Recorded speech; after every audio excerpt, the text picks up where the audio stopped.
আসসালামু আলাইকুম, কেমন আছেন সবাই? আশা করি ভালোই আছেন। আমি কুমিল্লা চান্দিনা একটা গ্রামে বানিয়াচং একটি গ্রামে আসছি। এই গ্রামে আসার পরে আজকে কিন্তু সকাল সকাল আসার কথা ছিল, যদিও একটু দেরি হয়েছে। তারপরও আলহামদুলিল্লাহ বায়োগ্যাসের একটি প্ল্যান্ট বসানো কমপ্লিট করলাম।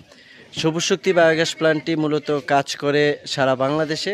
আপনারা জানেন তার ভিতরে 18টা জেলায় আমরা বিশেষ অনুদানের মাধ্যমে এই বায়োগ্যাস প্ল্যান্টটা বসাই দিয়ে আসি। এখন এই যে সবুজ শক্তি বায়োগ্যাস প্ল্যান্টটা বসাইছি, এটা মূলত আমরা আজকে আপনাদেরকে দেখাবো। এটা আমরা বসানোর পর আসলে গোবর কিভাবে দিতে পারি। এখন এই সবুজ শক্তি বায়োগ্যাস প্ল্যান্টটি যখন আমরা এই বায়োগ্যাস প্ল্যান্টটা নিয়ে যখন কাজ করি, তখন কিন্তু সেই সুবাদে সারা বাংলাদেশে প্রত্যেকটা জেলায় জেলায় এবং থানা পর্যায়ে, উপজেলা পর্যায়ে, গ্রাম পর্যায়ে আমি চলে যাই।